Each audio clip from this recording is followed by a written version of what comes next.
Europa do começo da Idade Moderna, o medo camuflado ou manifesto está presente em toda parte. Mas há um espaço onde o historiador está certo de encontrá-lo sem nenhuma falsa aparência. Esse espaço é o mar. Para alguns, muito audazes, os descobridores da Renascença e seus epígonos, o mar foi provocação. Mas para a maioria, ele permaneceu por muito tempo dissuasão. E por excelência, o lugar do medo. Eu acabei de ler para vocês um trecho do livro do historiador francês Jean Delimot, que é a história do medo no Ocidente. E dentre outras coisas, ele fala do medo do mar, né? O medo meio que ancestral da humanidade em função dessa realidade líquida, caótica, né? Que o homem, que é um ser terrestre, mal controla. E toda vez que ele desafia, ele coloca a sua vida em risco, né? Então a mitologia criada pelo homem, seja ela ocidental ou não, está salpicada de seres marinhos malignos, né? O mar é sempre o caos indomável, onde o homem muitas vezes morre e se dilui, né? Portanto, aquela ordem estabelecida pela criação e que o homem representa é destruída.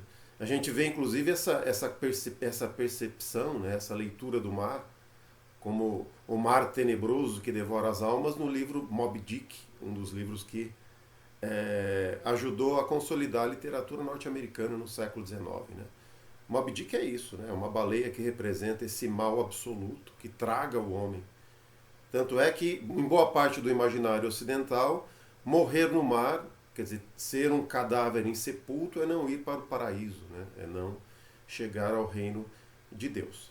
É por isso que os fantasmas marinhos retornam, como no filme do John Carpenter, né? Fog, lá do início da década de 80.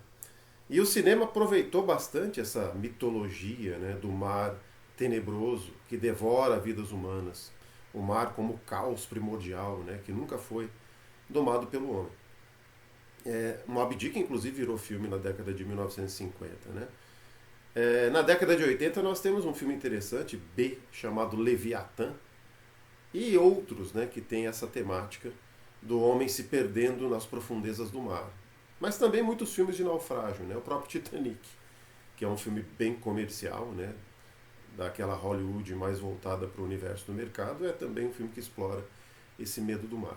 E recentemente foi lançado um filme não muito interessante, infelizmente, chamado Underwater, aqui no Brasil, Ameaça Profunda, dirigido pelo William Eubank, e que tem como protagonista a Kristen Stewart, que ficou mais conhecida pelo seu papel na série Crepúsculo. Né? Ela está tentando se desvencilhar dessa imagem. E eu esperava, quando eu vi algumas imagens do filme, eu esperava um universo meio Lovecraftiano. Né? O Lovecraft é um dos autores que explora esse medo do mar. Muitas das criaturas Lovecraftianas são marinhas, né? Ou simulam ou imitam criaturas marinhas. O John Carpenter, num documentário sobre o cinema de horror, chegou a afirmar que o Lovecraft deve ter tido algum tipo de intoxicação alimentar com frutos do mar, né? Para criar tantos tentáculos malignos assim. Então, eu tenho aqui do meu lado, inclusive, os melhores contos de Lovecraft. A gente tem na capa um desenho de uma criatura com tentáculos, né? E quando eu vi as primeiras imagens do filme, Underwater, eu fiquei bastante interessado. A criatura concebida para o filme é uma criatura Lovecraftiana. E eu acabei assistindo o filme, que eu soube que foi um grande fracasso de bilheteria. Ele teve um orçamento meio que gigantesco para um cinema de horror, que é 80 milhões, mas envolve algumas celebridades, né, do cinema. Isso justifica o orçamento. E ele teve uma arrecadação no cinema bem inferior, né? Ele foi um fracasso de bilheteria. E eu entendi por que ele foi um fracasso de bilheteria. Underwater nada mais é do que Alien no fundo do mar. Quer dizer, a personagem da Kristen Stewart é nada mais do que a Tenente Ripley, né? Produzida pela série Alien aqui no Brasil, mas Alien, né? No original. Principalmente a versão do James Cameron, né? A versão dos anos 80. Aliens, o Resgate, em que ela vira uma badass, assim, que se transforma na grande protagonista e na mulher que vai livrar o grupo dela daqueles monstros terríveis. Então a Kristen encarna. Mas o grande problema do. Aliás, o filme tem dois problemas, né?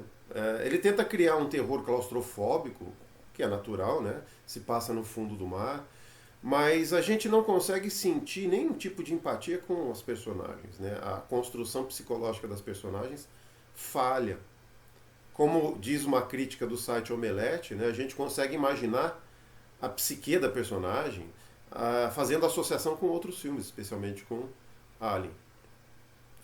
E um segundo grande problema é que o filme segue todas as regras desse subgênero, né, do terror marinho, transportando o espaço, né, que é o espaço do filme Alien e das suas continuações, para o fundo do mar.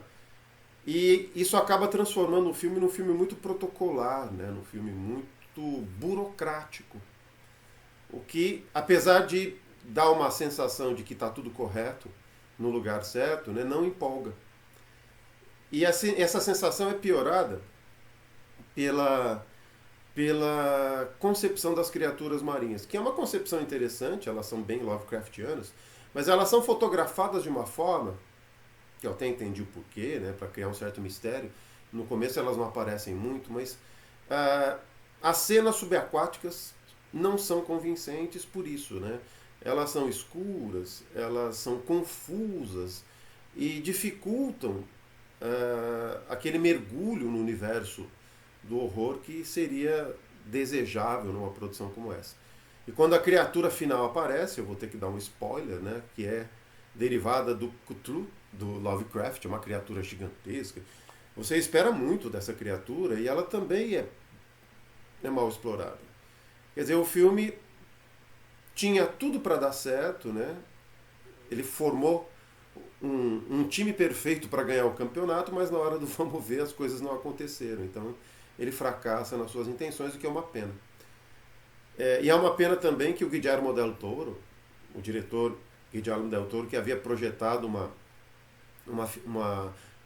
produção, uma adaptação do livro Nas Montanhas da Loucura, do Lovecraft, não tenha conseguido ir adiante com o projeto. Talvez o Del Toro, com a sua sensibilidade fantástica, né, e maravilhosa enquanto gênero, talvez ele conseguisse trazer um pouco esse espírito metafísico do Lovecraft para esse tipo de filme.